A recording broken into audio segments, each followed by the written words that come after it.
Welcome to the Learning Reinvented podcast, brought to you by myself, Katie Godden. And James Poletyllo from The Learning Effect. There are lots of learning podcasts out there, so we wanted to do something slightly different. This episode is part of a series which will help guide you through your next learning tech purchase. These episodes are designed to help you through your learning tech journey, from preparing to attend trade shows such as Learning Technologies, through to finding the right suppliers, making the right decisions, and then ultimately how you embed and ensure your learning tech purchase is a success for your business. In this episode, we'll be helping you prepare for attending a learning trade show. Katie, you're going to talk us through and give us some top tips as to how you should prepare, what you should do on the day and what you should do afterwards, etc. Do you want to give our listeners a bit of an intro to yourself and your background and experience of learning technologies? Yeah, so I'm Katie. Hi, everyone. I've worked in learning for over 10 years now, and that learning career has kind of always been around learning technology. So I initially started off at a learning tech company which sold learning content and assessments. Then I moved into the retail industry, where I worked internally within teams and managed the learning tech side of things there. Then moved into FMCG doing a similar thing, and then we set up the Learning Effect, where we help customers with learning tech at the kind of heart of what we do. So let's go back to basics then for anyone tuning into this. What is the Learning Technologies exhibition or event? So Learning Technologies is one of the world's biggest learning conferences, and you've got the free exhibition side of it. So the conference side of things, you've got lots of different talks, etc., around multiple subjects that around learning, obviously. And that side of things you pay for to attend. But then you've got the free exhibition side of things, where you've got over 200 suppliers that are demoing their products. And that's free for you to attend, and you can kind of go around that as you wish. So for those who are new to the Learning Technologies exhibition, what will they experience if they attend the exhibition itself? So like I mentioned, you've got over 200 suppliers in the exhibition side of things. So you've got the stands themselves, which are varying in different sizes and offering different things, but predominantly kind of demo side of things. You've got talks that are in the exhibition halls as well, which are generally from the suppliers, and kind of sometimes you have their key customers, etc., that are there as well, and they'll be talking on different subjects, so you can catch those throughout the 2 days. You get lots of freebies from the different stands that you go to as well. So yeah, it can get a little bit overwhelming because you've got so many people there. So walking into an exhibition that's got 200 plus stands, as you've said, and lots of razzmatazz and gizmos, and people offering you freebies, and apart from stocking up on new pencils and notebooks, what preparation should people be doing to make sure they get the most out of the day? I think the really important one is to really understand why you're going to learning tech in the first place. Like we said, that there's over 200 people there, and it can get overwhelming because you don't really know where to start. So make sure you're looking at the brochure before you go. Really understand why you're going. So are you going because you need to replace a bit of learning tech? Are you going because you're more of a new company that's introducing learning tech for the first time? Are you looking for different technologies to kind of fit in with any existing technology you've got at the moment? So really understanding that will help you kind of guide you to the right place. And I think it's making a note of those suppliers that you do want to see, and making sure that you go to those ones as well. Otherwise, you're going to be spending a lot of time walking around all day, and it can get a bit confusing then.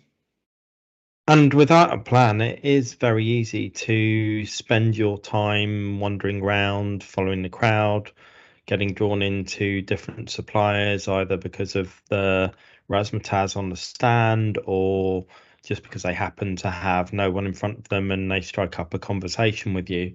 But that's not really the best way of approaching the event. Katie, in terms of your experience, how would you use learning tech as part of your approach to having the right technology in place, having the right learning strategy? What would you and your teams use it for? I think we generally go there to look at new technology that's on the market. So we'd try and find kind of the newer suppliers that are out there. I've not attended Learning Tech with the purpose of actually looking for new Learning Tech before. We've always had existing Learning Tech that's already in place, but we have looked at different ways about enhancing that learning technology with other technology. So that's why I predominantly use Learning Tech in the past when I've been internal. However, when like you and I have been before as well, it's again looking at who's new on the market, what new ideas are out there, and kind of getting a whole feel for the learning tech in general, and keeping up to date with that market as well.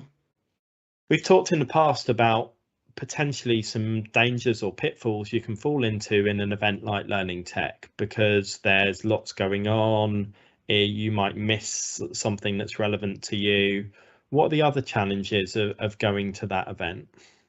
With so many suppliers there, it can get overwhelming. So you really need to understand why you're going in the first place. I think that's the key point of before you attend. So you've got that list, whether that's written down, it's in your head, but you have an idea of what you're looking out for.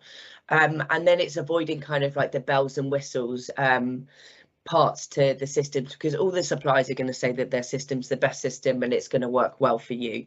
But you need to make sure you've got that list in your mind so you can tick off your list, so you're not just going along with the coolest features and benefits that are kind of the latest trend that are there as well. The demos aren't going to be the best demos. They've got a short space of time while they're there.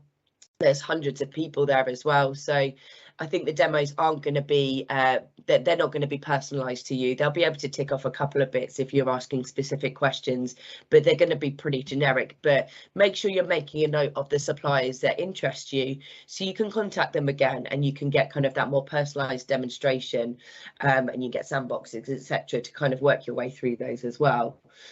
The suppliers have been there all day as well, so and then obviously they're there for 2 days too, so they are going to get tired, so they are going to potentially forget things or not perhaps give you kind of the greatest demo, etc. So I think it's just having those things in mind before you attend, so you're aware of that. But it's a good event to kind of get an overview of things and a kind of starting point to where you want to start your search, I guess.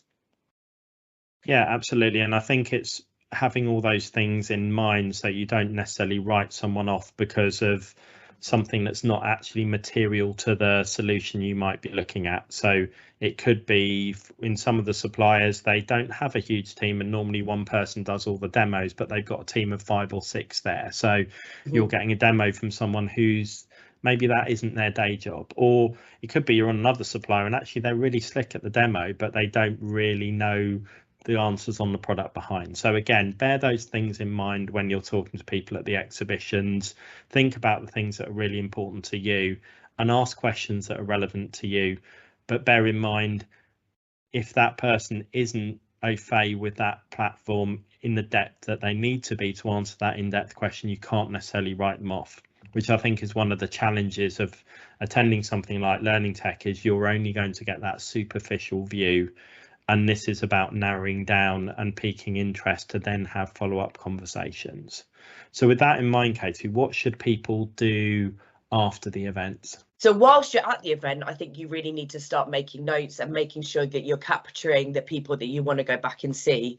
And I think this is really important after the event as well. So you're capturing all your thoughts, so you can then contact the right people as well. Without that, it can get a little bit confusing and you might not remember who you want to contact or what system does what. So I think get your thoughts down as soon as possible, and that will help you going forward and help you contact the right people, etc.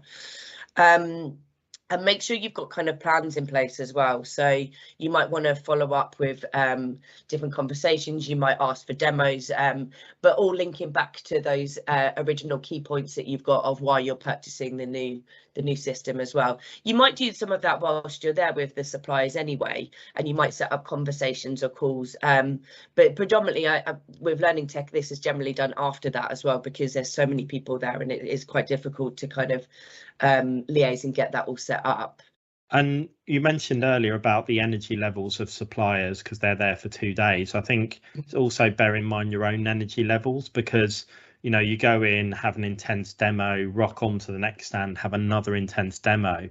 I think building in breaks in your own day, an opportunity to reflect, capture a few notes, have a coffee, tea, whatever, breath of fresh air, walk away, just so that you can return to each of those demos in a way that you can concentrate, you can capture notes, you can ask sensible questions. Because I know I've been there myself, and you're rolling through, it's right, I can't remember, was that stand that's slightly blue that did that, or that one there? So it's really easy to fall into that trap of going and almost wasting your time because you're not managing your energy level or taking the right amount of notes. So that's something I definitely encourage people to do. And if you do have questions, or if you do want to sort of bounce things past someone who's impartial, then get in touch with us. We can, test your assumptions, help you focus down your questions, help you narrow down suppliers if you're feeling confused.